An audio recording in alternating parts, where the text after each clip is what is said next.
It's the Odd Drunk Podcast, a very strange podcast. The drunkest show in the world. It's Jackson and Colton talking out of their ass. We don't care as long as drinks are poured. Sometimes we have our friends here.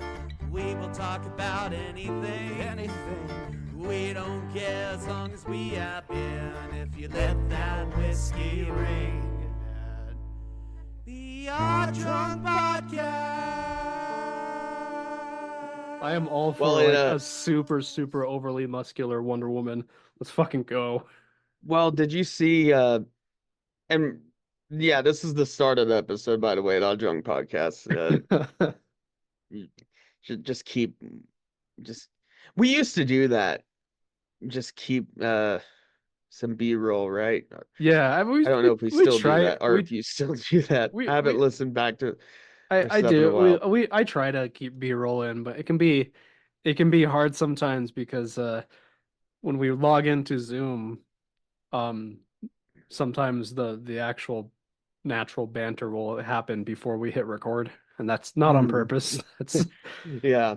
but yeah, welcome to the Odd Drunk Podcast. But yeah, the Absolute Batman, I definitely want to start reading that. Well, yeah, just the Absolute Universe, which apparently has started from like Darkseid, created a new universe, got godlike powers, and created a new universe out of spite because he figured out he was part of the universe. Is like he basically, it was very meta where he figured out he's part of the comic book universe, and like it was all written. He rejected it and made his own universe.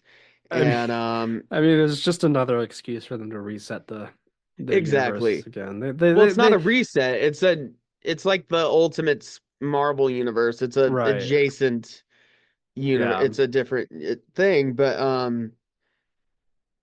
that's like the explanation. But who really cares? But like Batman's huge, thick bat symbol, it kind of reminds you of the Ben Affleck symbol, but it turns into an axe. And that's like one of the most metal things ever. Yeah. But yeah, he's the blue collar, down to earth Batman, and like they switch them. Like he's kind of got a Peter Parker dynamic. Like Martha Wayne's still alive, and like so that's like what is he's still trying to take care of her, protect her, and he's just making. But a cool reveal they had is like he doesn't have a Batcave. He's not rich. He doesn't have fancy gadgets. He has like all these stash boxes like hidden throughout the city. Of like different things he's put together. Like Aiden Pierce in Watch Dogs. Then he's also got just like vague Bloodborne-esque like his cape. Like yeah, I don't understand how his cape works. Yeah, but I think it's okay. I've seen some of the panels and I'm just like, in one moment it looks like a cape, and the next moment he's like using it as a weapon and shit, and which is rad. Yeah, it's rad. I'm all for it. No, and I'm all for different interpretations and like Elseworld stuff, and looks like a fun read, and it's only got a couple issues. I've also been reading.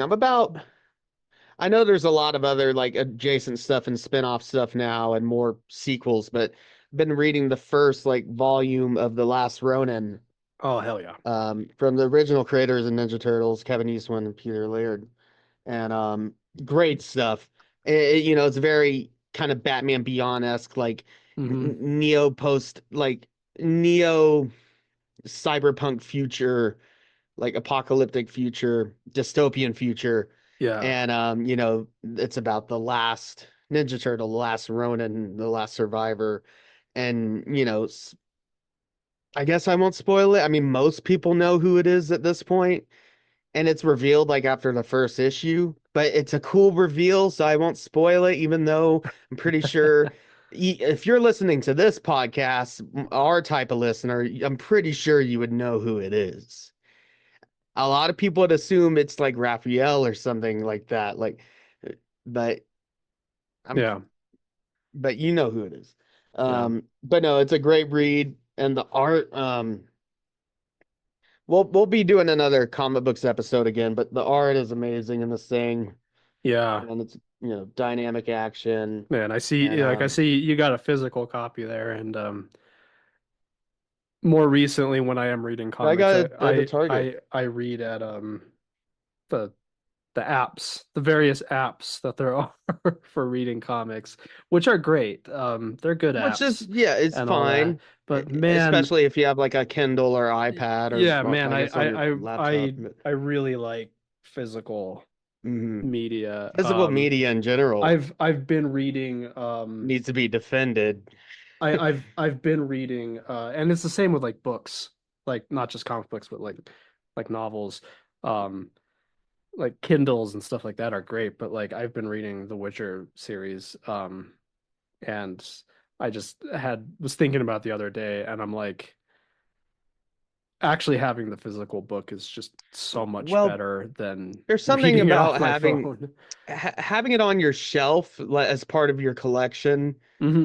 and then also the physically seeing the bookmark progress, Yeah, like your progression through the book, and then once you finish, it's more um, satisfying. it's way more satisfying than just clicking on a tablet I also or, just swiping, generally enjoy watching my bookshelf fill up with more shit. Um, right. it But then you get to the point where you actually have to start reading it.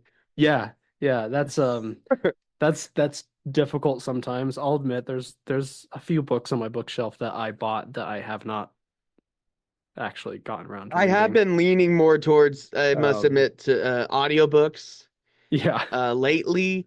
But however, I am getting, especially back into the comic book medium. It's nice to have the uh, physical copies. Yeah. Because in the last Ronin, for example, there's these flashback sequences. I guess I'm going to Hmm. talk about it a bit more, where the texture on the page actually changes. Like it's done like a Japanese uh, Ah, ink, like canvas ink canvas style. Let's see if I nice. can find it. Yeah. I also I mean comic books are great, but I like graphic novels, like hardcover ones when I can Hmm. find them. I don't have it anymore. I used to have a physical copy of 300. Um which is great. And that's a really large book, so really big panels and stuff. Yeah, these Oh wow. flashback sequences have like this gritty texture to them. Nice. Kind of hear it, but yeah, it's good stuff. And they're actually developing it's been confirmed, a last Ronin game that's going Yeah. to be in like the style of the new God of War games, which I hope Nickelodeon slash Viacom lets them go all out, let it be M-rated, because the comic, Hmm. is a bloody, brutal comic, which Ninja Turtles started out that way, and then it became more kidified and family friendly because of the TV show and everything, and you know what, don't and get me just a wrong. huge There are popularity of there game. are aspects of the like kidified Ninja Well, Turtles that I like. much like Batman, I think But any version of Ninja Turtles is viable and yeah. valid, right? Yeah. Because I mean you have the like the original comic was darker, and then you have like the cartoon, and the cartoon is largely where we owe like the that they love The colored skateboarding band, and eating pizza right? and Yeah, shit. And and that's the at this different colored point. bandanas, which Yeah. even uh Laird and Eastman have adopted after that. They were like, oh yeah, that makes sense. That Yeah. it's actually iconic. Yeah. Uh, Anyways, we digress. I got a Weezer sweater, Nice. I saw that. as Yeah. you can see. Yeah, Yeah. it's Very cool. comfy. Sweater weather. Um, Yes. I'm not here to talk about Weezer, yes. but I mean we could, but we could, but we're just last no, minute right now, just switching the topic of the just episode completely. sharp, not even left turn, U-turn. Yeah, U-turn into a ditch. No. Um, no, I'm really excited for this episode. Uh, we're doing another album reviews here. Yes. and we are finally uh we've touched on some jazz a little bit. Hmm. Jazz adjacent. When the most jazz forward album we've ever done was Amy Winehouse, Yeah. by far, and which is largely a jazz album anyways, but Yeah, jazz R&B, that type of jazz R&B, direction, yeah. um a little reggae, and I mean a little bit of everything. I mean it was great, but yeah, this is our first jazz album reviews. It's a long time coming, and it's honestly, it's got me in. It's been so nice listening to these albums, and I just Hmm. been and just listening to jazz in general. It's bringing me back to my high school days and my jazz combo and jazz band days. It's just been a fun nostalgia trip, and also just it's just great stuff. I mean, And these albums have been almost all I've been listening to for the past like couple yeah, weeks. well, it's been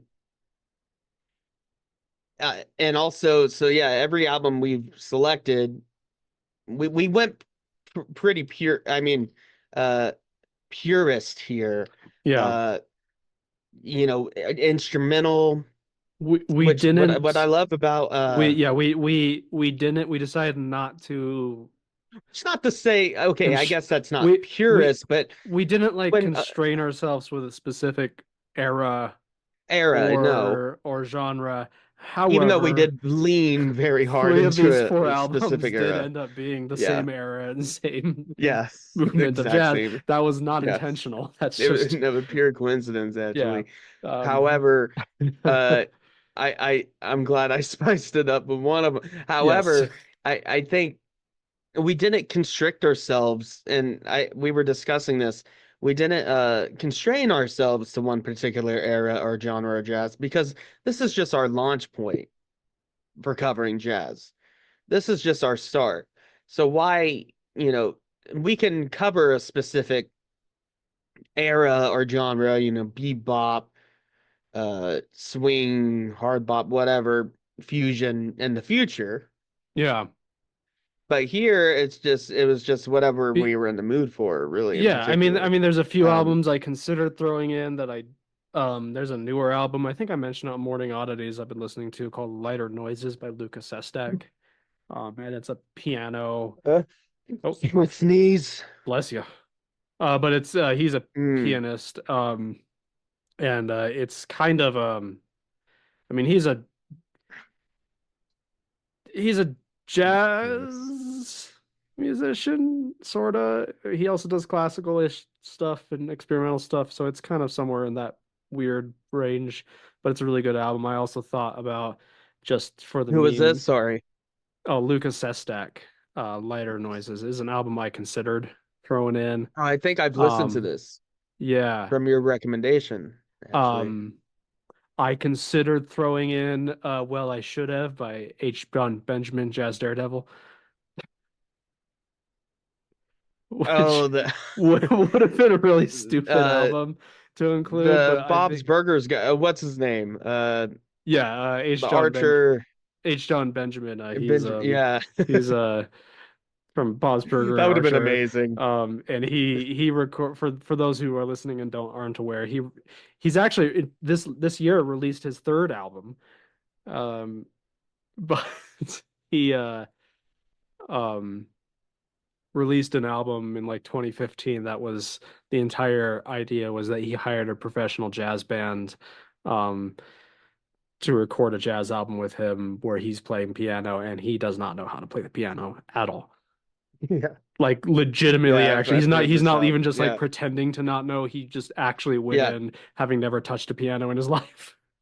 And yeah, it's really funny.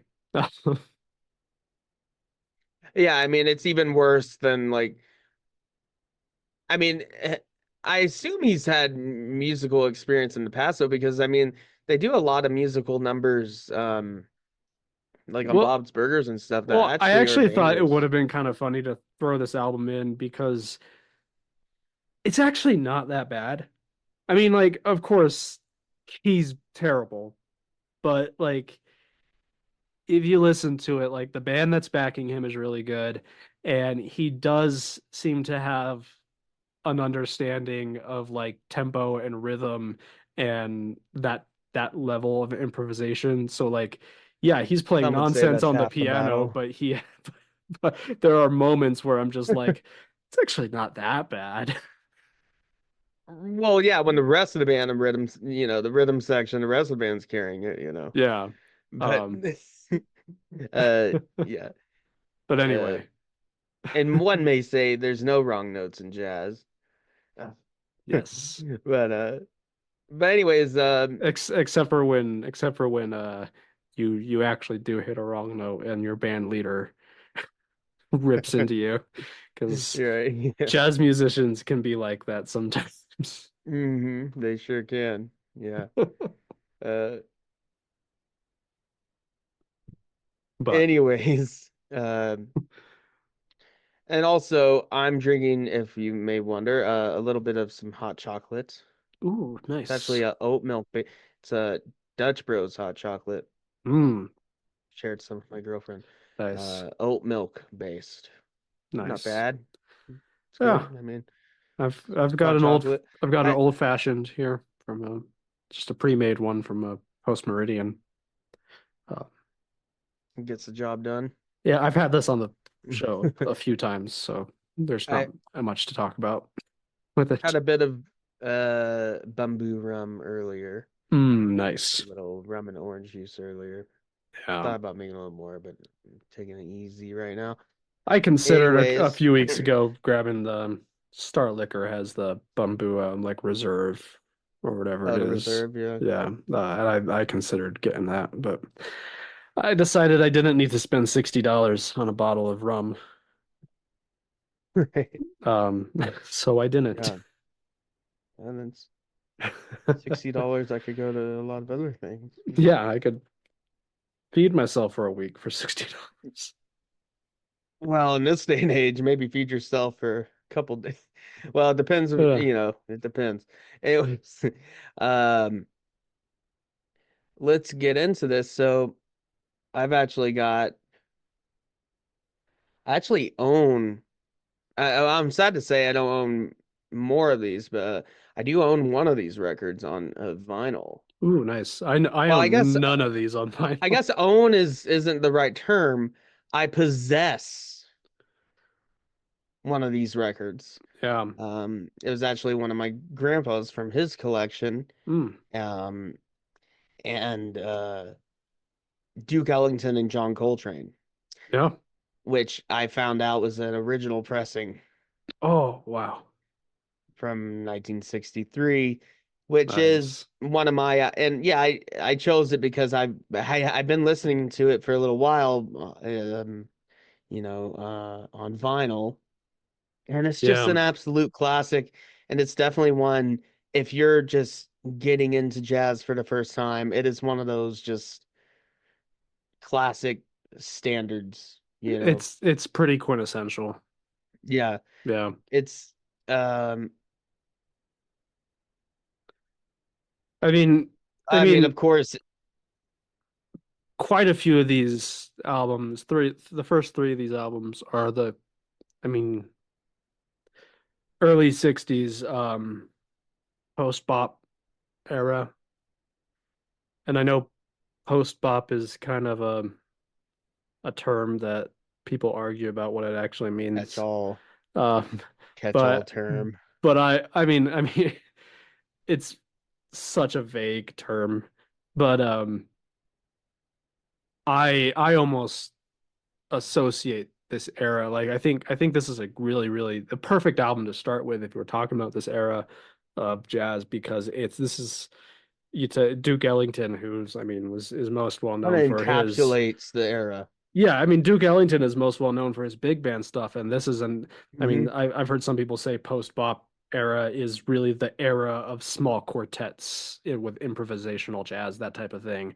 And in the Small early quartets, six and it's also this is the era where albums actually started becoming a thing, yeah. late And 50s, early and 60s. around this time Duke Ellington started doing these collaboration like albums where he's not in a big band, he's just on piano with another jazz artist in their quartet or whatever, you know. Well, yeah, And because prior to the 60s and late 50s, you would find Duke Ellington,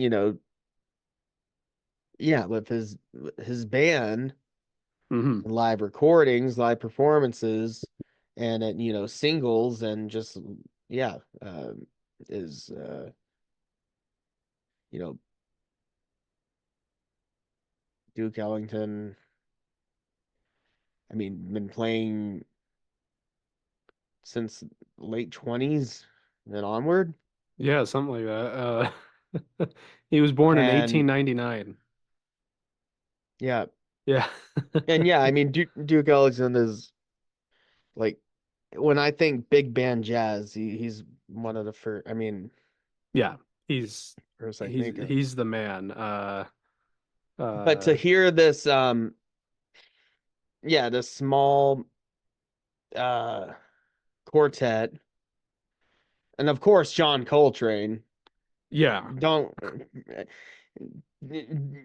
don't worry, we're not gonna not talk about John Coltrane here. It's a Who? duo collaboration, and I was very close to picking. There was a couple Coltrane albums I was thinking about hmm picking. Giant Steps. Um, what was the other one? Love Supreme is Yeah, Love one of my Supreme. favorites. But Um but I ultimately, for our first jazz episode, I decided to go with this. Just, I mean, because I've actually been listening to the physical album, and it's also just such a, just a quintessential, just a classic. And yeah, I mean, in a sentimental mood is one of those songs that, even if you never listen to jazz, everyone's heard it. yeah. Yeah, that's just Whether it's been a background in a movie, like a romantic movie, or like it when you're, and we're gonna talk about this a little bit, and I hate to play into the stereotype, but it's also it I hate this. Well, jazz and the holiday season do go together like peanut butter and jelly. I mean, it's yeah. just a great combo. And I know a lot of people would, s- especially jazz players and elitists, that's like grinding your gears. Um, that, but I don't only associate it with that, but there's a lot of people that do. And this is one of those for a lot of layman's, one of those non holiday jazz songs, you know what I mean? Like holiday adjacent Yeah. jazz piece. So even if you've never been into jazz or heard jazz, you've had to heard this. And if you haven't, I feel bad for you and for your anyways, What just what listen to this album. what I like so much about the opening track is and this is something that is throughout the whole album. I think this is what Duke Ellington like brings to it is so you hear a lot of, and you see this in these other albums, specifically the next two, where you have the when the piano's not doing its own solo, it's playing chords and just doing accompaniment. And Duke Ellington is Hmm. doing shit in the background, like little frills and stuff like that to like Hmm. accent while John Always Coltrane doing is accents. doing and that's Duke Ellington just being like I mean the composer like he is like just that's something he brings to this and um it's really noticeable in that first track. My favorite track on the album, not just because of the name, although the name is just fantastic, is Take the Coltrane, which I mean, Yeah, you it's a gotta appreciate great if name. you were to only listen to I this mean, album, you would be like, these guys are all really serious. And I'm like, there's no way that they didn't think that would be a hilarious name for a song. Um, but I like that one because it's like the most frantic. Um, well, yeah, it starts out as most upbeat. However, the B section in In a Gentle Mood, gets more hopeful, Hmm. and In a Gentle Mood has this slow build, but then getting into the last B section. I guess not the last B section, but you know what I mean. Um, Yeah. it, you know, it it picks up, and Duke Ellington gets a really great piano solo there. Um, One of my personal favorites, well, I think the Feeling of Jazz is a great closer, Yeah. but I really like Angelica. Oh yeah, yeah. The percussion, the toms, um, let's see, yeah, Elvin Jones on the drums. But it kind of has, I actually got it playing right now. Um, and honestly, some podcaster would do it, some people do it, like play samples. I I uh Yeah. Not only Um, for the risk, I believe everyone's got a streaming service. Just go out and listen to it for yourself. yeah. Um, I'll try my best to explain things, but yeah, I think Angelica is a standout track. Hmm. Um, I meant to take more notes, but I was listening to a lot of these albums while I was either cleaning or walking the dogs or just Yeah.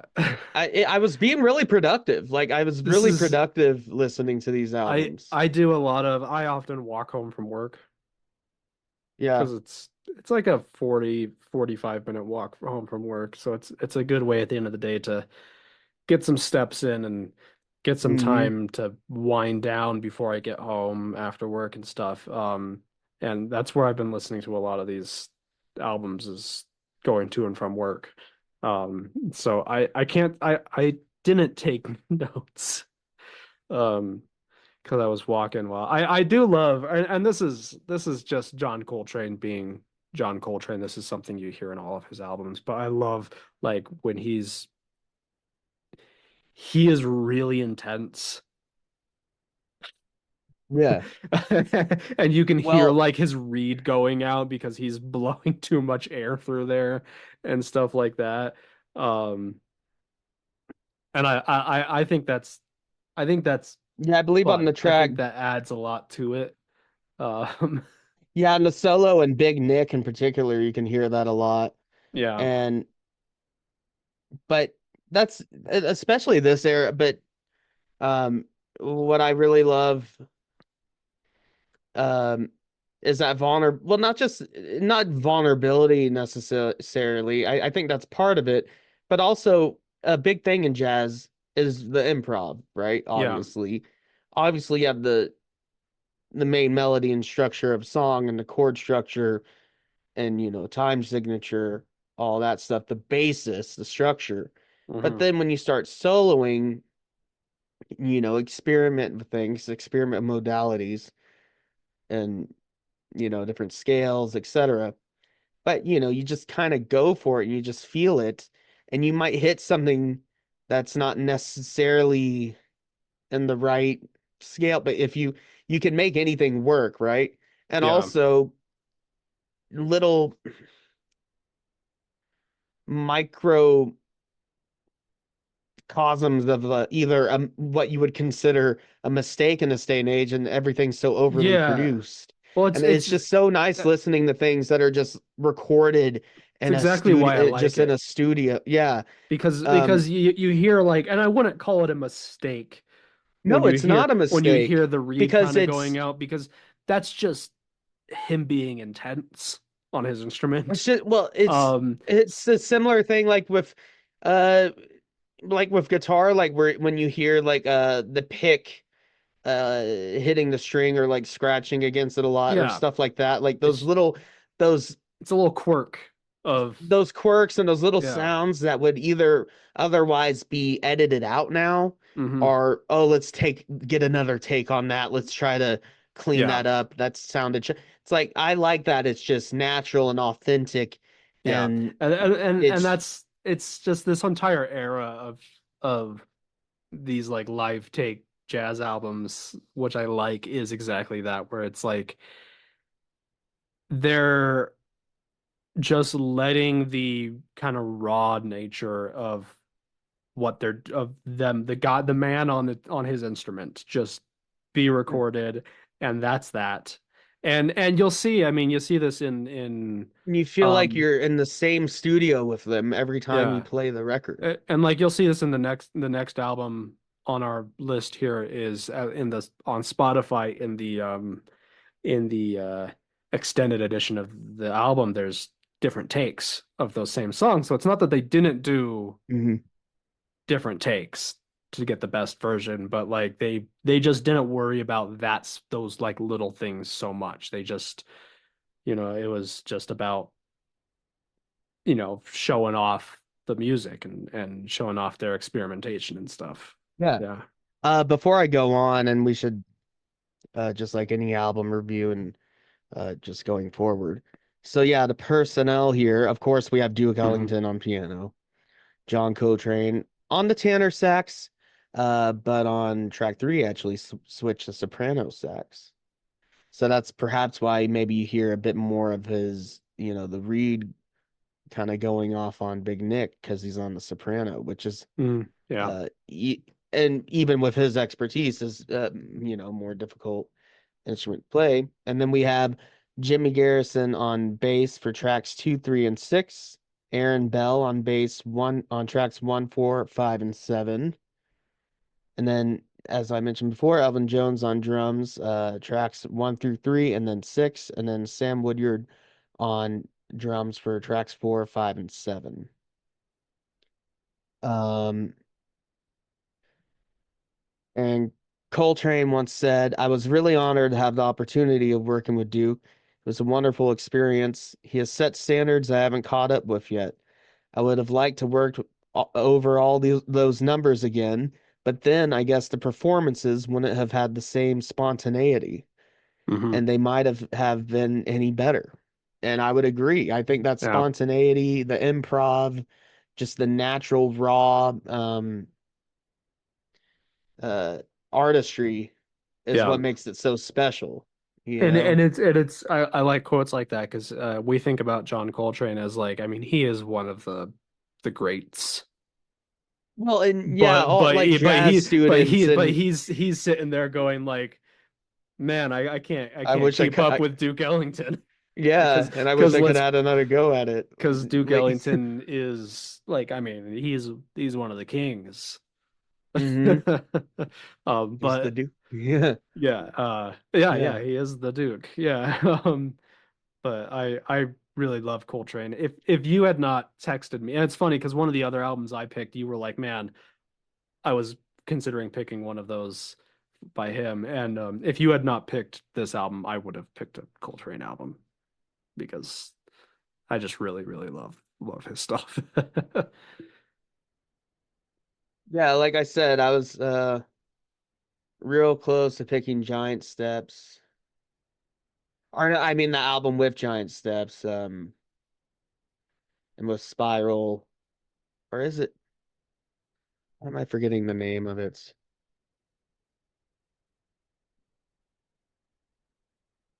It is Giant Steps, yeah.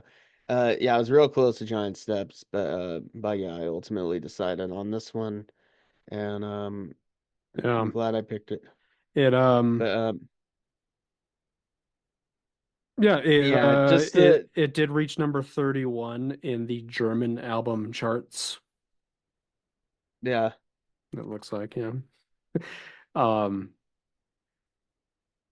yeah. I mean, this is also remind ourselves here that this is an era where like we look back on these albums as being like I don't care the about that. best of the best, but when they were coming out, they were not the most popular. You know, Well, in this they era, had their crowds, they had their influence, but like this is an era where if you were listening to jazz still, you were probably listening to the Rat Pack, Yeah, you know. that's really when this Um, is the what popular jazz, yeah, it was going to, yeah, Not to that knock these down the weren't Rat Pack. albums weren't popular for the jazz community. Of course The they were. jazz crowd, but But as far as the mainstream crowd go in this yeah. era, that's I would And say jazz hit its peak in the 50s and then mhm. it started going down in the mainstream in the late and 50s, and and early we'll 60s. kind of Even though see with another musically, I think, I mean, well, I don't know if it's ever hit. You could argue whether it's hit its peak or not musically yeah. speaking or artistically speaking, but I think some of the best stuff from jazz has been from this era, Yeah. you know. And we'll see with one of these other artists we talk about tonight, how like he did put out more pop stuff, and we'll talk about that. But but yeah, Well, uh let's talk. Well, so we're going in chronological order here, like we always do. So this came out in January of 1963. and the next one here So the came out next one in in March yeah, 1963, just a couple months later, A Monk's Dream by Thelonious Monk, which this yeah. was one of my picks. Really happy with this selection. I this might be my favorite album of the bunch. I have a soft spot for Thelonious Monk. I used to work at an ice rink, and I was one of the managers there, and I one slow Saturdays. Sometimes I would put on Thelonious Monk, um, and see how long I would play it during the hockey practices and stuff Oh before someone yeah, asked me to turn it off. that's And great. people dig jazz when they're ice skating. Yeah, Yeah, so there was one day I went a full 8 hours with just Thelonious Monk and some other related jazz during a artists hockey practice. during hockey practices and such. That's And awesome. nobody asked me to turn it off. It was yeah, I definitely have opinions on this album. yes. All good, by the way, all good. That makes it sound bad, but Yeah. all good opinions. One, well, this is definitely isn't the first time I've heard it. But it is the perfect and it is the perfect dog walking jazz album. Coincidentally, it wasn't Yeah. necessarily a choice, but then it became a choice. I This was my favorite album to walk my dogs to, Yeah. or walk my dog and my girlfriend's sister's dog, but either way, dogs. And it's a great morning album. I remember listening to it while we recorded Morning Oddities. Check out Morning Oddities, our Mhm. other show, our casual morning spinoff show, and mostly family friendly on there too, and otherwise. But it was a great. I just had a great time. It had a great time. Just making some coffee, going on a walk, enjoying the sunlight, cooler weather, and listening to Monk's Dream. And Yeah. I'll tell you, yeah, at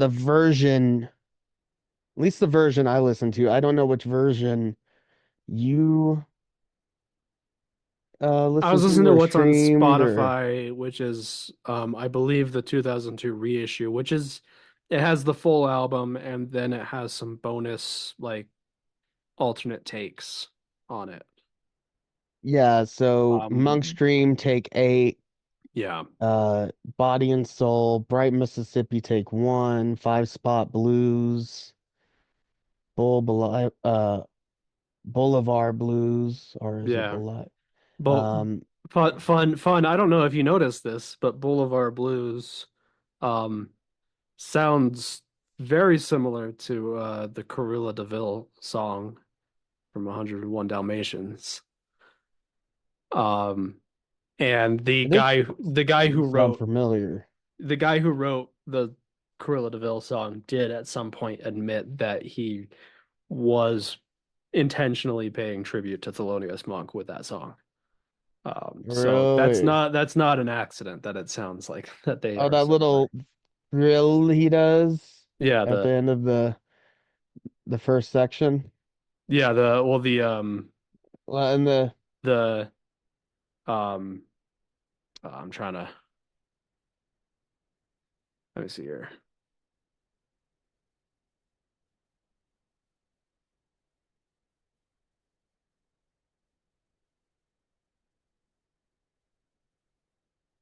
I mean, sorry, I'm oh, pulling. it's almost like this.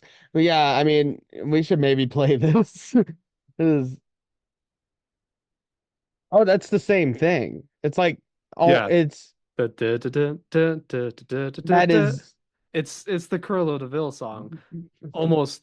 I mean, there's it's slightly different if you listen to them side to side, but yeah, the guy who wrote Curlo DeVille did admit that that he was he's a fan, yeah, I can tell. Yeah. Uh, but it's a but great song. back in That yeah, is I mean, honestly one of my favorite songs on the plagiarism and album. copyright was so loose back then. No, yeah, that's a great one. A fun kind of jovial, Yeah. springy tune. Um, and Mung Stream though, the opener, Hmm. and take eight, and take three, which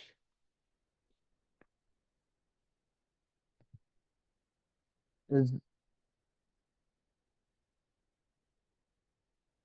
I is would that just need the solo take, right? Yeah, Oh no, it starts out I would solo. need to what because I feel like I would need to listen to the different takes back to back at some Hmm. point. Because I just when I was listening to this, I listened to it starting with track one. I just went through the album, so It just that's how well I did when all of these. Uh, well and when with music that's captivating, you're not checking the track list. yeah. You just let it take you places. But I love the vamp and the verse and Mung Stream Mm, in the start, and then it goes straight into like this back and forth between like little interludes of like a quick little like solo bit and then back into the verse yeah. and then the sax takes off. This album has a lot of good back and forth between the different Hmm. musicians in the quartet. Yeah. I really like Sweet and Um, Lovely, the closing track on the original album. I think that's one of my favorites on the yeah.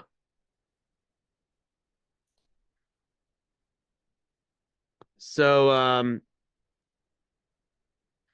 Baya and Boulevard Blues were recorded on October 31st, Halloween, 1962. Body and Soul, Bright Mississippi on November 1st. Sweet and Lovely, Just a Gigolo, and Monk Stream on November 2nd, and Five Spot Blues on November 6th. So in quick succession of each other. Hmm. Um, Bright Mississippi is the only composition on the album that Monk had not previously recorded. Boulevard Blues was originally titled Baloo Boulevard Baluzar. Um, had been on Monk's 1957 Riverside album, Brilliant Corners. Something I want to talk about is the feeling, like, what's the general vibe and feeling you get from this album? Uh, it's very much it's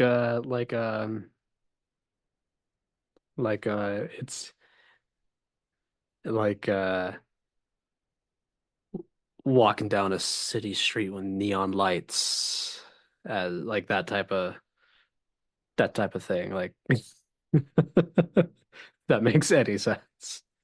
Yeah, And for me, like it's similar, but just a different time frame. Me, it's walking down, a city boulevard morning or afternoon. Yeah. with your little It's chihuahua. It's my walking dog music. No, but yeah.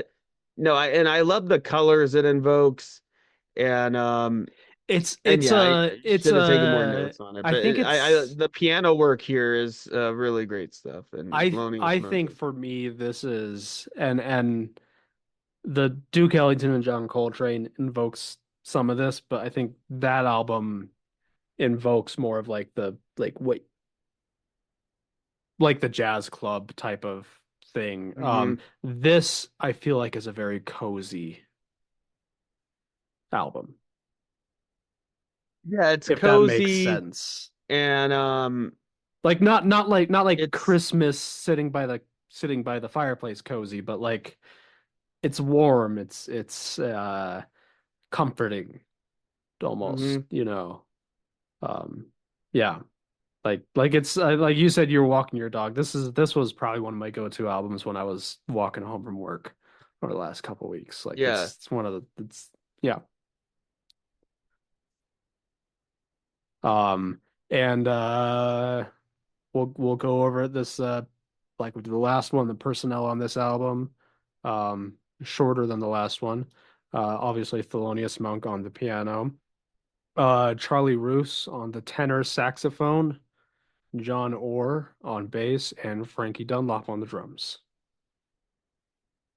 Well, and like as you mentioned before, the whole album has a great back and forth, and Hmm. never does it feel like it just feels like just one cohesive quartet, you know? Yeah. Like there's this constant give and take, and this kind of bounce. Like the piano, like Thelonious Oh yeah, always has like this bounce he on his does. chords and melodies. Yeah, he's Um, got a little bit of that oh what do you even call it? I'm trying to think of it. It's a the piano technique. Like Ray Charles did this style too a little bit. I mean Ray Charles was a lot more fast-paced and energetic, but uh I'm completely blanking on this. the I don't know. I'm not a pianist. I know what you're. Uh I know what you're talking about. It's like where they like with the thumb, like the. oh geez. I have no idea what it's called, but either way, it has this like bouncing rhythmic quality to it. At least that's the best way I can explain it. Um, I'm totally blanking on it. Um, but it does a lot uh, of back and forth on the left hand where you hit a bass note and then you hit the chord. You hit a bit mhm. like, and there's a term for it. I should know this. Um, one of you're gonna say it probably, and then I'm gonna be I'm like, gonna find it. I'm gonna fucking find it. duh. Yeah, I mean, well, it's not just the dissonance, the sparse voicings. I mean, yeah, that's definitely part of his style, but what is the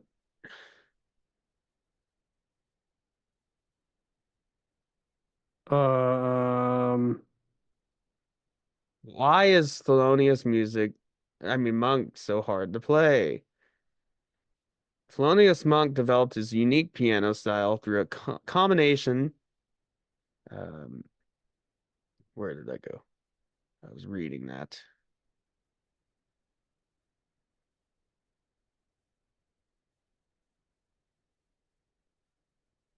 I mean, I Okay, I got this from Quora, not Reddit, but Quora from Malcolm Kogut. Okay, how Okay, so how did Thelonious Monk acquire his flat hand position while playing? How he claimed he was self-taught, though he did have some lessons at a young age. He favored flat keys, which he can place the hand in positions of flat-looking fingers. I would consider him a virtuoso with a few bad habits. What he did right. He played with curved fingers when he needed to. Watch him very closely. It is mostly his unused fingers that are flat or extended but underneath. The flanks of the used fingers curved. Also, he played with a forward shift. Again, watch him and you can see him always playing forward or straight down. This can cause pianists to play with flat fingers, especially on the black keys. Um, oh yeah, self-taught.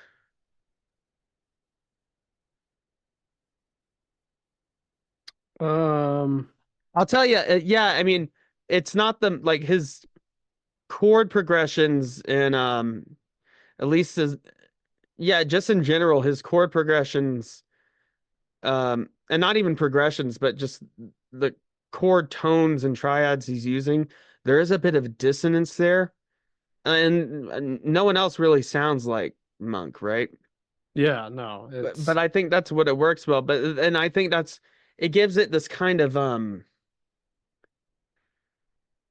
not ragtime it gives it this bit of this what's a good way to describe it? This kind of not herky jerky, but um it this reminds kind me of a little bit, although I mean it's not because it's kind of post-bop jazz.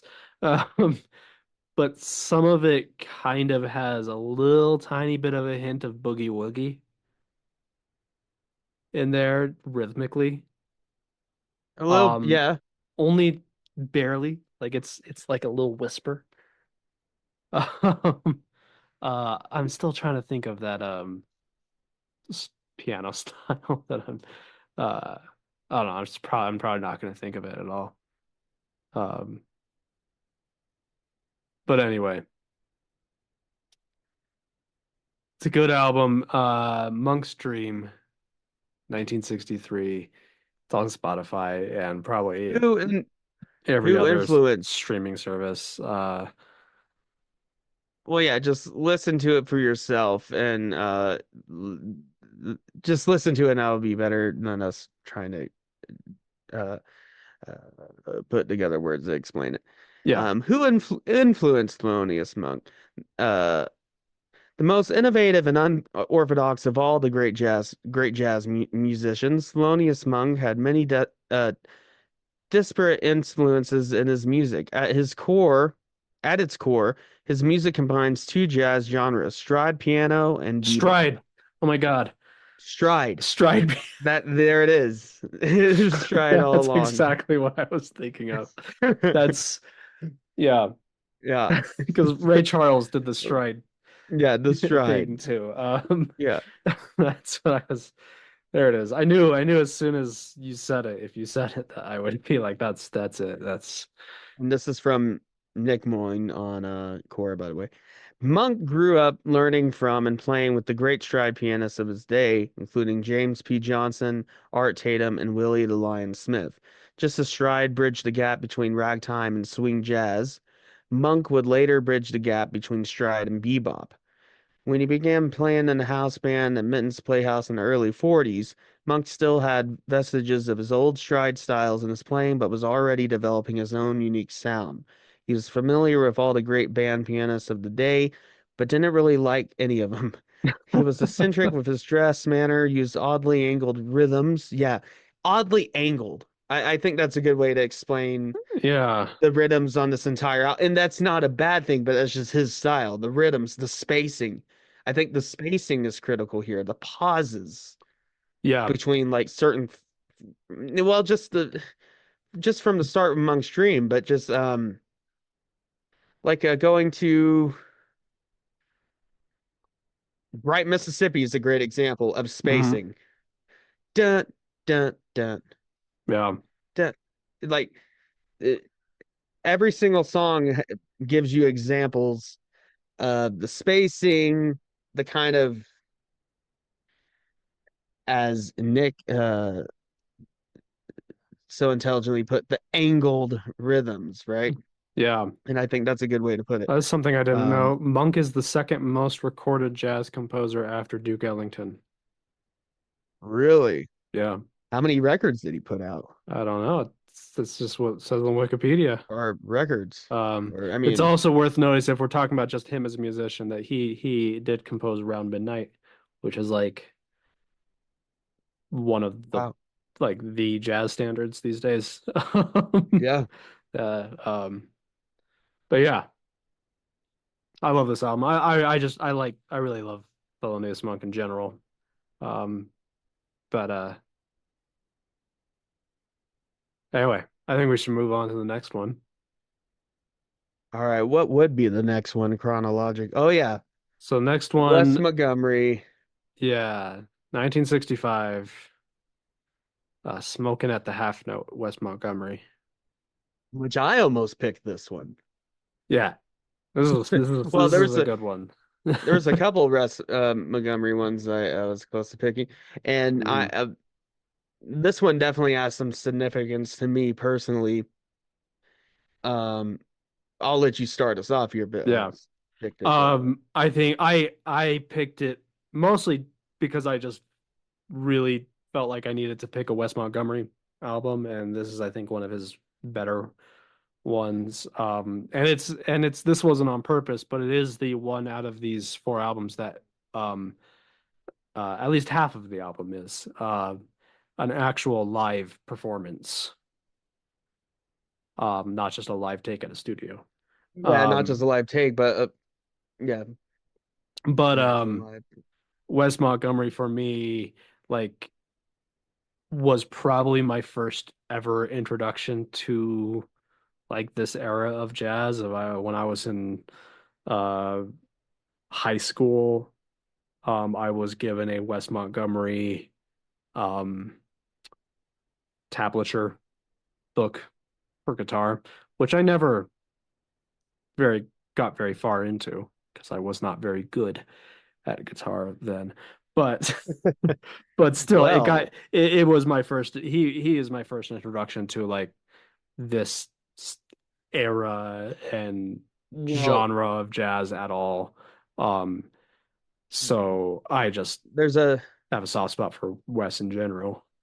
there's a particular song on this album, along with Road Song by Wes Montgomery, which I was close to picking that album. Hmm.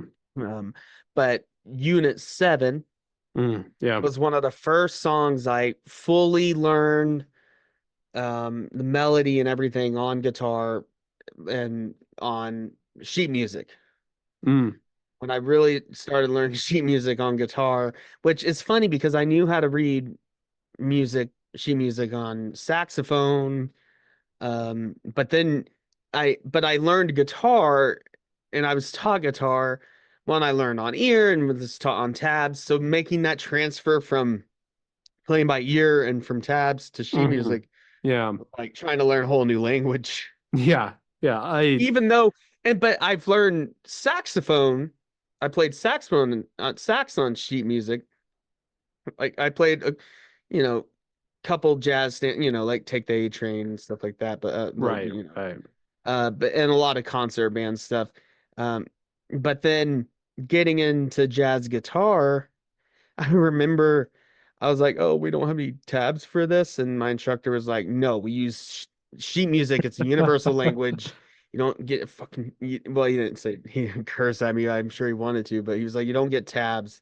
Yeah. He's like, learn to read sheet music, and so I did. It took a lot of time, and it still wasn't like just inherent where I could look at it and be like, oh, okay, but I can just read play it. sheet But I like, can read sheet music. I cannot sight read.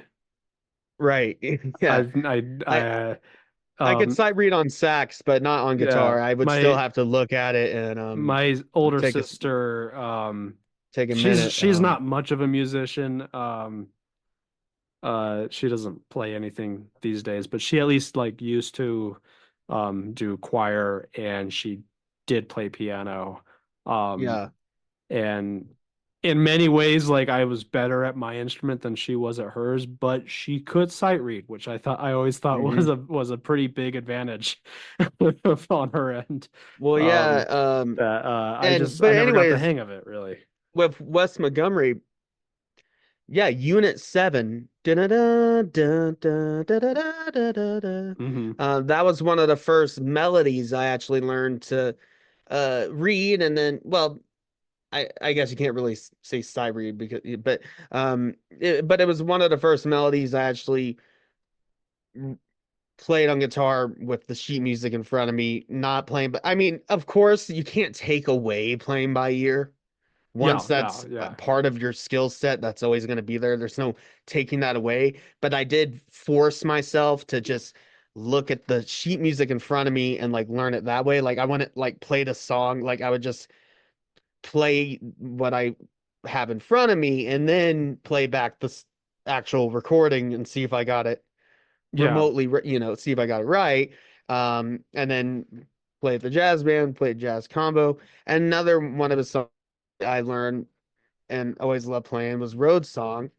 mm, And but yeah, Unit 7, I remember, yeah, that was one of the first ones that really helped me kind of break into jazz guitar beyond, well, and another thing with jazz guitar and also piano, just on the rhythm section side of things, you're doing like 30 chords a song, yeah, sometimes more, sometimes less, but the joke is like a jazz guitarist plays 30 chords in front of four people, yeah, and then a rock guitarist plays four chords in front of 40,000, that kind of thing. But yeah, uh but yeah, I went from, just playing a lot of chords to actually playing melodies and stuff otherwise than just learning from by ear or looking at tabs. And Wes Montgomery was my introduction and my real introduction into jazz guitar yeah, as a player yeah. and not just as a listener, which was great. Yeah, I never got too far into jazz guitar. Um, but um my early attempt at exploring it, even though it didn't lead to anywhere as a musician at the time. Because more recently I've been more into jazz as a musician, but that's actually been on piano rather Hmm. than on guitar, which I am not to the point where I would be able to play in front of people on that because you spend um 15 years as a guitarist and then you start playing piano, it's a different beast.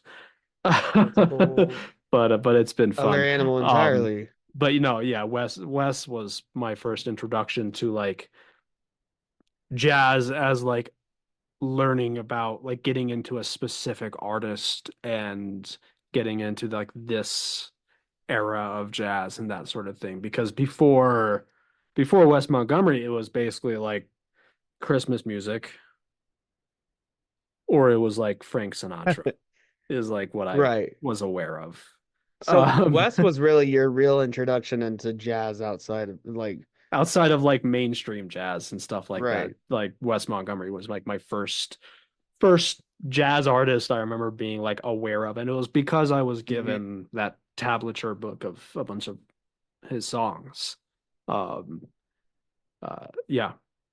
But this album, I think it's one of his better albums. Uh, the first three songs on the album, well, the whole album was recorded at the half note in um 1965, but the only the first three songs on the album are the actual original recordings from the half note that were live.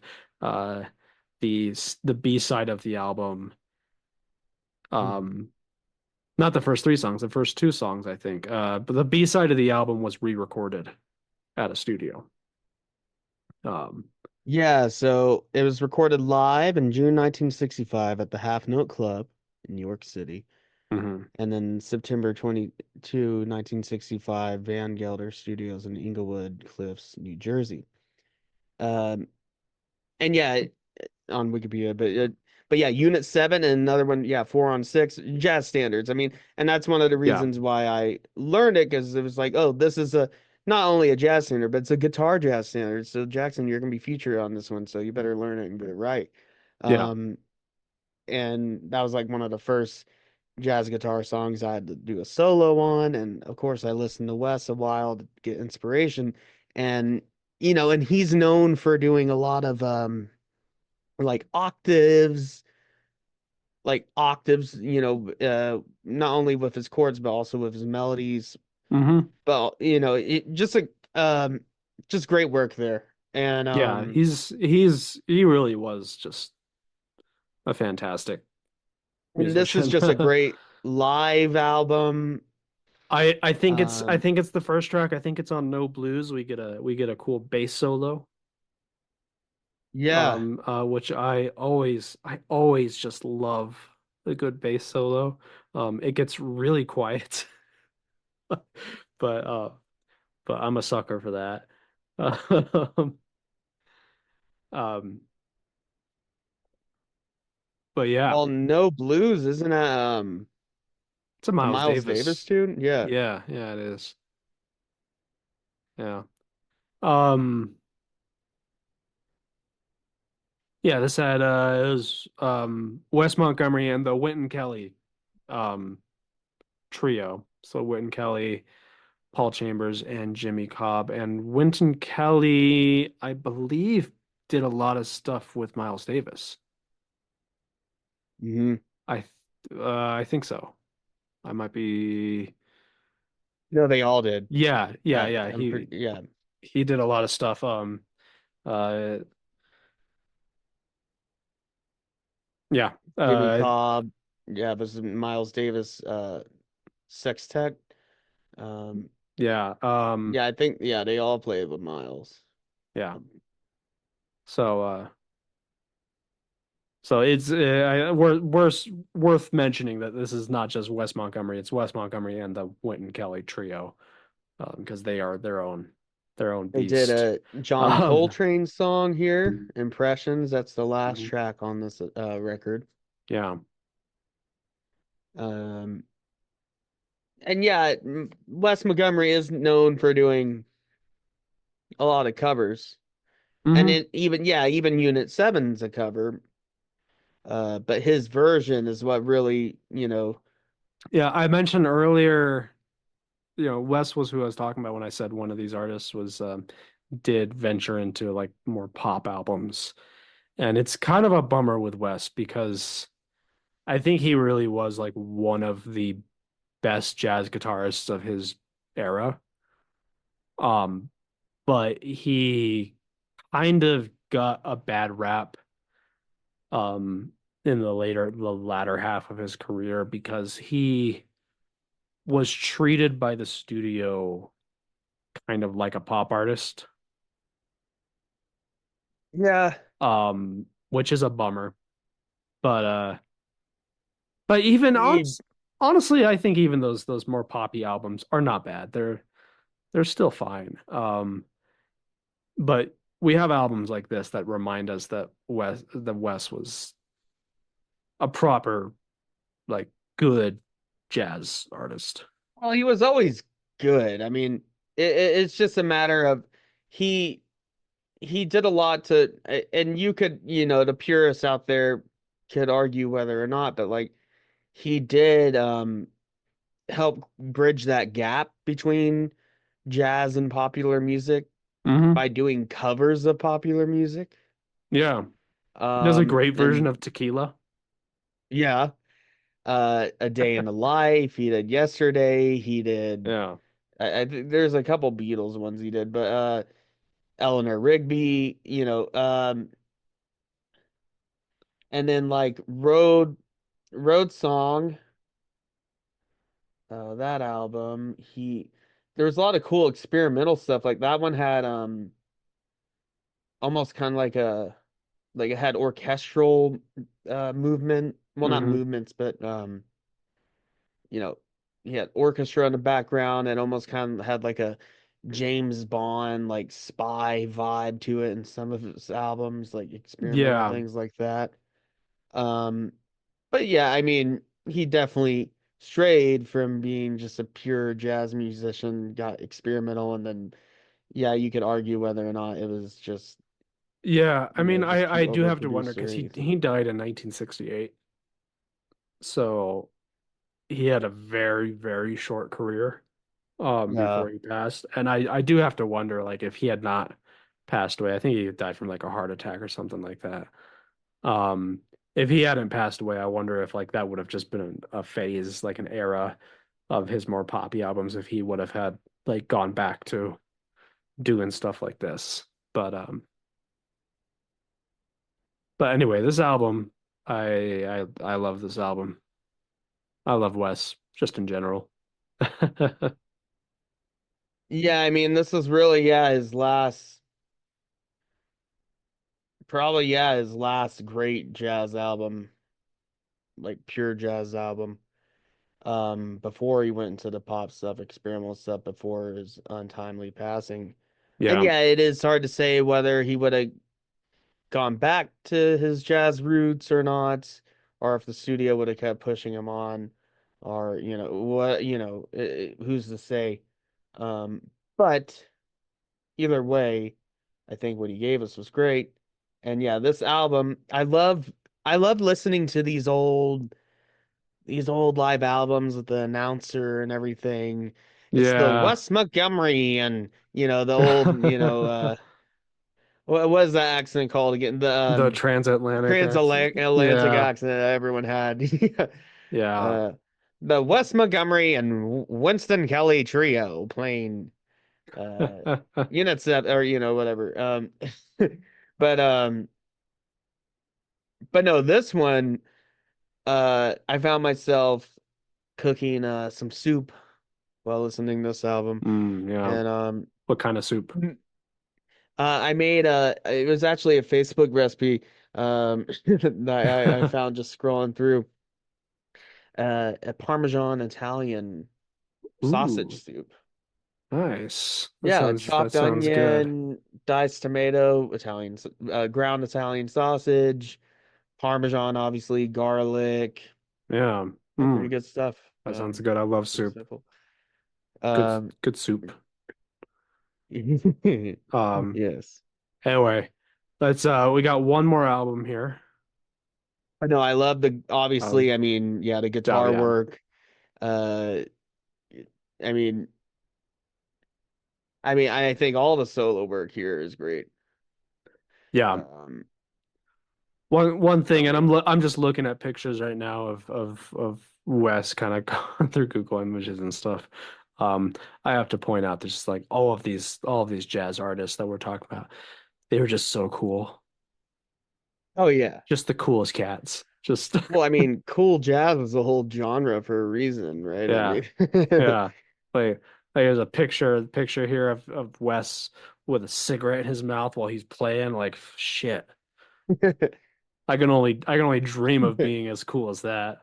Damn. right. On his Gibson. Oh, his he had a beautiful guitar. Anyway. And yeah, and this is actually a rhythm section only jazz album. Yeah. Yeah. Wes is doing all the, I mean, yeah, there's bass solos, piano, and guitar. Yeah. No horns to be heard. No. Um, but which is a good change of pace, like especially after the last couple albums featured here. It's a good change of pace to have just different tonalities here, different instruments featured and I just the guitar tones just great to hear. Yeah, so it's Uh Wes Montgomery on guitar, Wynton Kelly on piano, Paul Chambers on the double bass, and Jimmy Cobb on drums. um Pat Metheny, which is an amazing jazz guitarist, one of the best. Hmm. Um uh he said that the solo on If You Could See Me Now from this album was his favorite of all time. Mm. Called Smokin' at the Half Note was absolute greatest jazz guitar album ever made. is also the record that taught me how to play. Wow. Yeah. Which, um, yeah, I mean, and in reality, like you said, I mean, it's the record that helped that got you into jazz. Well, jazz guitar or just jazz in Just general. jazz in general. Like I said, Yeah, and that's a big deal. I haven't really started exploring jazz as a musician myself until more recently. But just this was one of my first introductions to just jazz outside of like Frank Sinatra and Christmas music. Yeah, all the So like no, corporate, yeah, this just helped me get into like jazz, yeah, period. Just right. yeah. The actual good stuff, the real stuff. Yeah. Yeah. Um, well, anyways, we got one more here. Yes. And And it's a good one to end on. yeah, we're finally changing eras and even genres here. Yeah, Uh, it's a pretty start different. Yeah. uh left turn here. But Herbie Hancock, which yeah. I could have picked. I almost chose a Herbie Hancock from the 60s era. Yeah. I'm glad you didn't though. This is I an album was you picked this one and this is the only album on the list that I had listened to recently before we decided to do this I album reviews. I was really close to picking like Maiden Voyage or Hmm. uh oh, what's his first one? The oh, what's it called with Camille or no, not Chameleon. That's what we're listening to. With Cantaloupe Island. Yeah, Mm. Empyrean Empyrean Isles. I don't know why I can't speak right now or say that word. Um, but yeah, I almost picked some of his early works or like mid 60s works. But Hmm. no, I went straight into Headhunters because it's one I always go back to anyways. Yeah, it's Um, and this was it's my cooking album. oh yeah. I was in the Yeah, kitchen. I cooked a bit to this as well. Yeah. This was my night drive Oh album. yeah. You know, whoops a daisy. But yeah, Headhunters 1973. Uh a clean Actually, unplug my monitor for a second. Okay, oh there it is. whoops. Whoops a day. A clean decade after the first album on this list here. Yep, Um 1973. A and jazz funk fusion album, and it was kind of a no-brainer for me. I mean, yeah, like I said, I was think there's a lot of Herbie albums I was contemplating. Hell, his first album, I mean, it's definitely of the era, but I mean, any of them would have been great. But yeah, yeah, went with Headhunters, and really, it's only yeah 4 tracks. but boy, Um, are they tracks. yeah, uh, Um I really like this album, and it's kind of hard to put into words why I even like it because it is very strange. I think I'll just start off here. all right. Favorite song on this album for me, um, Dun, dun, dun, dun, dun, dun, dun. I got it playing right now, Watermelon Man, I think is my favorite on the album. Um, and it's one of the weirdest it is too. the weirdest one, I think, Yeah. but I think that's why I like it. There's sounds Well, in it that make my brain tickle. this whole album makes your brain tickle, and the way it starts out and it builds upon, the kind of apprehensive I don't even know what's actually going on there in the beginning. I don't know if that's vocal work or whistling. Um Yeah. or some kind of Some sort of pan flute. flute. Yeah, pan flute. Uh, it might be, but I think Chameleon's a great opening track. Oh, It yeah, kind of that gets you set up. the It gets weird you, funky it sets you down. bass. Well, yeah, the synth, the bass. So Yeah. yeah, Herbie's playing on the electric piano, synthesizer. Uh, we got Benny Maupin on tenor sax, soprano sax, bass clarinet, alto flute, and saxello. We got Paul Jackson on bass guitar, and the marambula, which is a plucked box musical instrument. Just a lot of fun stuff here. You Yeah. have Harvey Mason on drums. Um, and Watermelon Man, yeah, that's the track that you're talking about. Mm-hmm. That Weird, is weird the like pan flutes and stuff or whatever they are. Uh yeah, I'm trying to figure out um of the four tracks on the album, Watermelon Man was the only one not written for the album. A hit from Hancock's hard bop days. Originally, yeah, I remember the hard bop version of it. hmm Have you Yeah. heard the original version? Yeah. Yeah, it was written for Taken Off. This is like his debut Yeah. album. Yeah.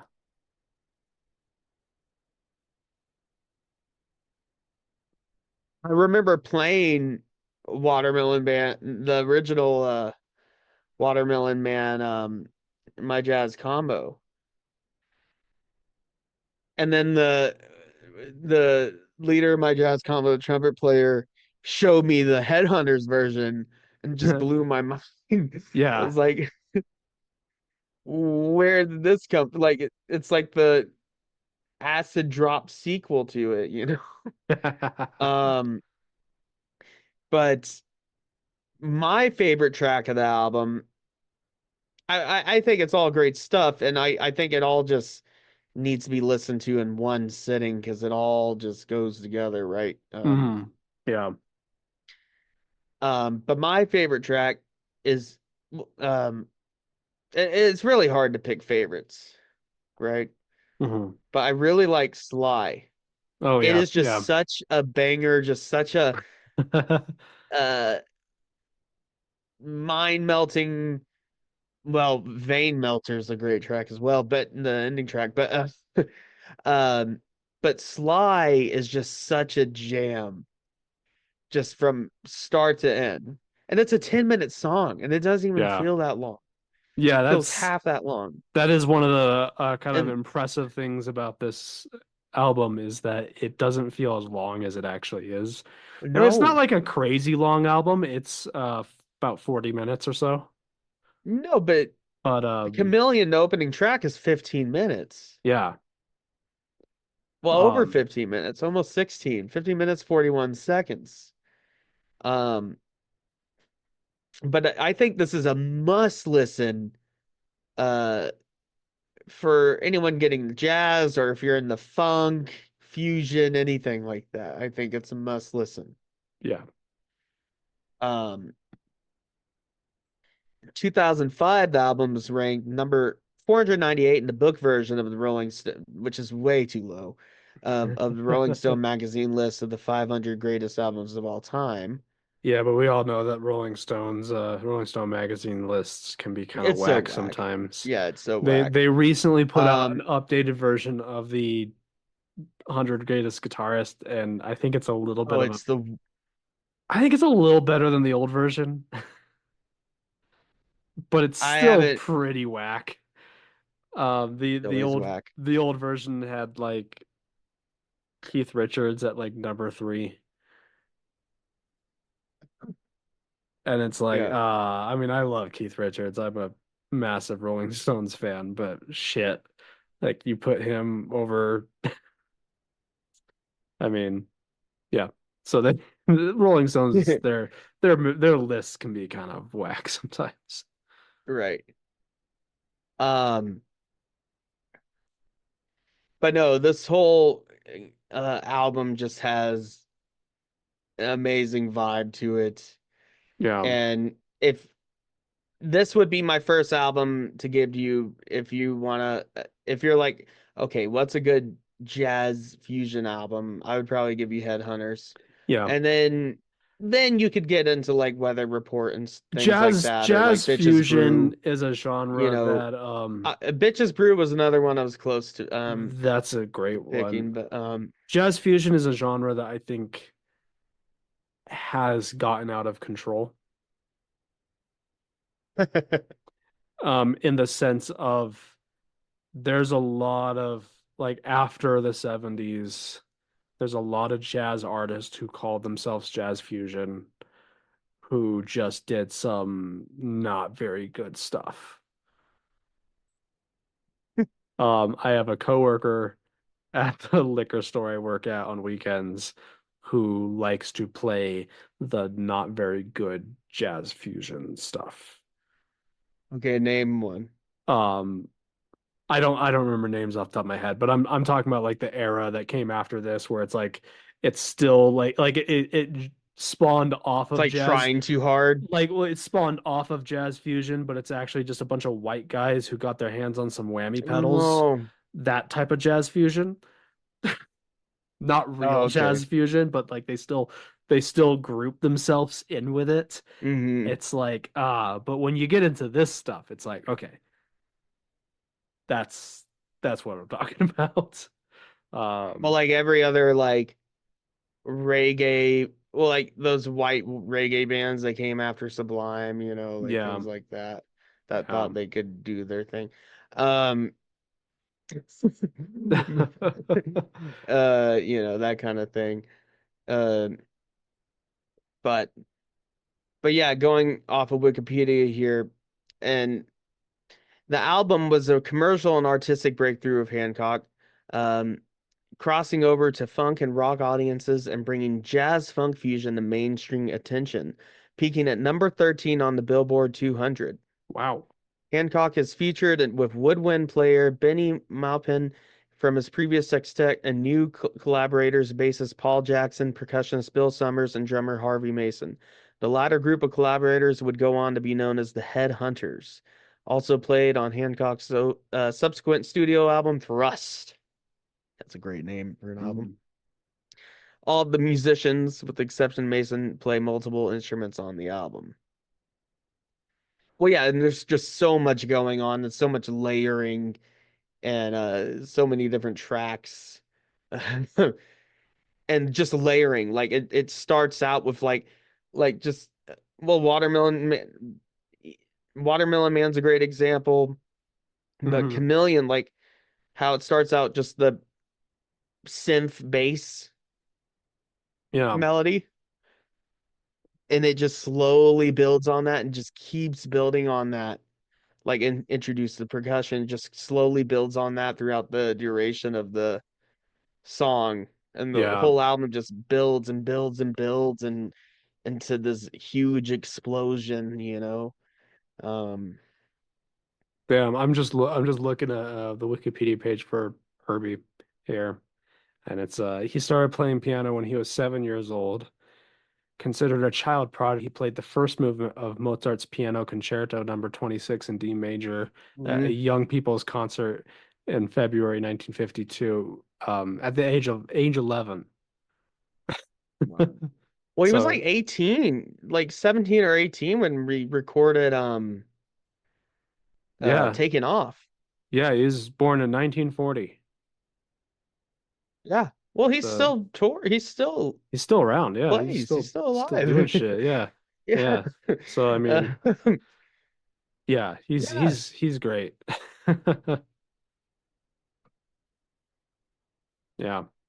Headhunters became the biggest selling jazz album of all time until it was surpassed by George Benson's Breezin' in 1976. Ah, George Benson. Um, mhm. Tisk tisk. Oh, George Benson's What do you okay. have against I'm George Benson? yeah, I mean, I actually don't. I don't have yeah, anything against George Benson. I'm just yeah. Come on. I mean, just being a dick. yeah, he's Yeah. Just no, George Benson's good. But but yeah, the Sly, the so yeah, the sax solos when it gets into like halfway through the song, like when you get 5 minutes in, you just have a ripping sax solo, and it's fast. Yeah, yeah. Like the song gets really fast. Sly is a Uh, really fast-paced song. And Um, then Herbie, the bass is just killing it, and everybody's just shredding and killing it, and just Herbie just goes crazy on that track. And then after Slide with Vein Melter, they kind of what take a step what back. Um, Herbie served as a professor at at, at, uh, at UCLA since 2012. You mean I could have taken a class with Herbie Hancock? Well, shit. where? He's a professor at UCLA. Oh, wow. Because he served as a professor since 2012. He served as a professor at UCLA, where he teaches at the UCLA Herb Alpert School of Music. He is the chairman of Amazing. the Herbie Hancock Institute of Jazz, That's awesome. That's where you want to go. which was known as the Thelonious Monk Institute of Jazz until 2019. And that's fitting. Now it's the Wow. Herbie Hancock Institute of A natural Jazz. progression. Yeah. But going to the closing track, Vein Melter, which I don't Yeah. know if that's some kind of like heroin euphemism or something. But the track does slow down into this. I don't know if I would quite call it like a ballad, but but yeah, it's a slow burn track. Um, and it's a good way to end the album because especially after the craziness and the solos that are kind of hard to, like you kind of get assaulted, by the solos and Sly, and then to have something to kind of take you down and calm you down and then just bring you back down the earth with Vein Melter is a good way to end the album. Yeah. um but no, I remember my first time listening, just opening up with Chameleon and just his entire discography. And if you want to listen to something, yeah, some stuff that's more, I guess, well, not traditional, but like of the past era we were talking about, the 60s, like post bop, getting into Hmm. bebop, post bop, that kind of stuff. Maiden Voyage is also another one that I was really close to listening to for this review or selecting for this review. Yeah. Um, but yeah, I wanted to switch things up with Headhunters here. Um, and yeah, it's just a very colorful, very fun listen, and you know, it's still, yeah, yeah, Weather Report, stuff like that is great, but this is still my I favorite Jazz I fusion I album. think if you want to listen to Herbie Hancock, this is the perfect place to start. Skip all that early shit. Jump right in into the deep Just jump end. right, yeah. Just Just jump into the deep I end. do think that is the best way And to. then go back and like see how it Yeah, progressed. well, Like, that's half a joke, but I'm kind of serious. I do think the best way to go into an album like this is just jump in. Just yeah, like this is an album I would recommend to people who even aren't into jazz, just as a hey, if you're not into this stuff, still listen to it and just let yourself think it over. yeah. Even if you don't end Going up back to liking it, just it's important for you to and to just let it happen to let you, that happen to you. like Yeah. taking a drop of, yeah. Yeah. It's like doing drugs without the drugs. Okay, Yeah. Yeah. it's it's a safe high. Um, so yeah, going back to Waterman though, I want to explain a little bit more. Hmm. So yeah, it was first from Taking Off, 1962, and then it was reworked.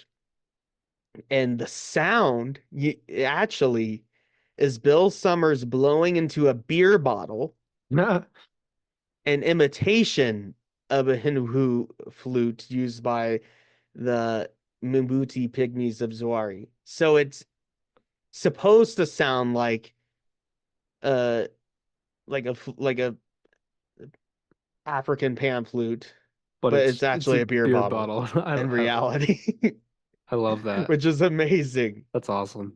Uh, and then also, Sly was dedicated to Sly Stone, leader of the funk band Sly and the Family Stone. Oh, Yeah.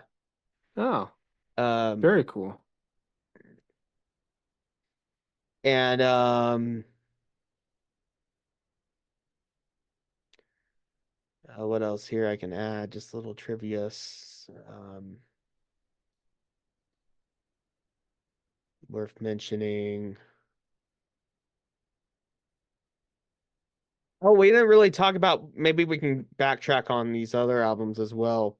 The Yeah. album covers itself. Um, we didn't really explain the album Yeah, covers yeah, we didn't talk about that at all. I mean, there's not at all. a whole lot to talk about on some of Well, these. yeah, a lot Um, there is, I mean, album covers weren't really a big well, thing, but this one, yeah, we'll um, just go over those other ones real quick. John Duke well, I'm gonna Ellington, post up on our Insta, Drunk Pod, of course. yeah, the Duke Ellington John The Coltrane is one is a Duke black Ellington and album, and in the corner, I think it's a it's very tasteful album yeah, cover. Has a little picture of Duke Ellington and John Coltrane. and John, it's pretty straightforward And Thelonious on the Monk, keys. um, uh, Monk's Dream. It's got a picture of Thelonious Monk on it. The Um, fedora and yeah, he's like a pork pie wood fedora, like Heisenberg. yeah, or Um, even yeah, it's like a it's a Heisenberg, Heisenberg yeah, hat. Heisenberg hat. Or does Heisenberg wear a Thelonious Monk hat? That's Oh, Thelonious Monk did come well, first. Flawless Monk did it first. He did it Um, first.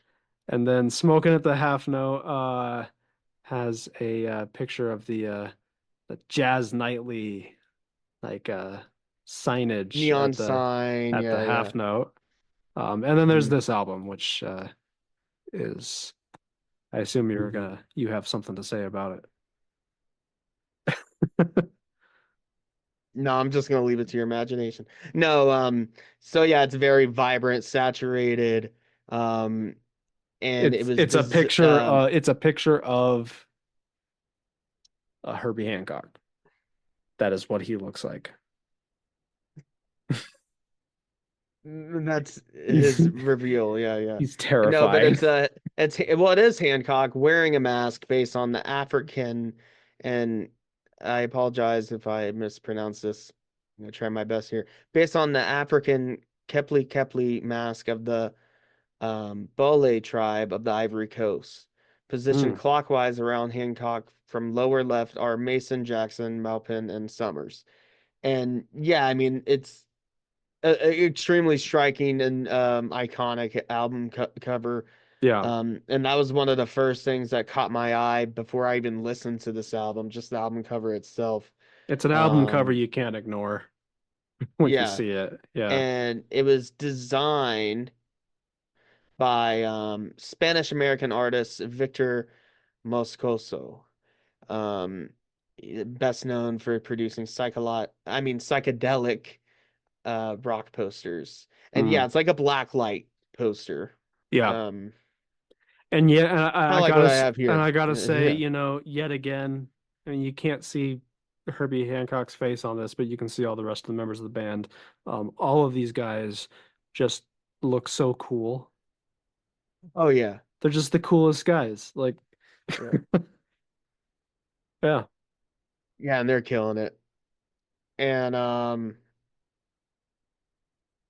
And yeah, it is a funk album, but also yeah, I would throw in a bit of a psychedelic album as well. yeah. Uh, Psychedelic jazz funk fusion album. Uh, but it does everything so well. And if even if you're not like a jazz guy, but like you're a funk guy or like or like you're a Zappa guy or like something like that, like this is gonna be right up your alley. Yeah. And Yeah. and actually it would help you get in. This is the kind of stuff that can help you get into the genre. Right. Right. If you have an issue, it would help you bridge the gap. But either way, that's the last album of this album reviews. Um, we're gonna, yeah, Yeah. I think we're gonna go ahead and end it here. It's good But album no, reviews. This is I had a ton of fun listening to these. We'll have I'm probably gonna keep we'll have listening the to them links for a bit posted. here. Yeah, I'm of course. still into it. And yeah, we'll have the links posted in the description. And our Odd Drunk playlist is going to continue to get weirder and weirder as I throw these in there. Um, it's just going Yeah, to have a little bit of everything. It's just going to be like when you mix all the paint together and it just turns an ugly brown. Um, just gonna be a terrible playlist. yeah, well, it's just a grab bag mystery box playlist, Pandora's box of a playlist. But that's the idea. You hit shuffle on that thing, you never know what you can get. You could get Uncle Tupelo, or you could get Herbie Hancock, or Megadeth, We're making it, yeah. or Or some Elton John, maybe. yeah, or some Elton John, but pre Yellow Brick Road Elton John. Yeah. Yeah. Anyways, um, Yeah. This has been well, fun. see you next week as long as we stay on track here. For the time being, we are gonna continue to at least try to release weekly, Yeah. and then we'll go from there. Um, of course, we take our break for January Mhm. after the holidays, a debrief, and yeah, we'll have some holiday episodes coming up. And we didn't even mention Red One or anything like that. Well, Maybe next week. maybe next week, Um, maybe on Morning we'll get into Oddities. stuff like Check it out. yeah, leave it there. Link tree in description, probably. Link Dick tree in the description. No. All right. Yeah, link tree in the description. Follow us at at Odd Drunk Pod on Insta. And we do have a TikTok, which it's gonna have stuff on it again. I promise. Yeah. Maybe soon. I forgot we had a TikTok. But it does exist. It's gonna have some things on it in the future. Anyways, we'll see you next week. See ya. Get out of here. This is not a test. I repeat, this is not a test. The Odd Drunk Podcast recommends you follow their Instagram and join their Facebook group for more fun content. To visit all of our current streaming and social media platforms, visit the link tree in the description. If you enjoy the show, we would be appreciated it if you would leave a review on Apple Podcasts. The Odd Drunk Podcast would like to remind you to drink responsibly and not to drink and drive.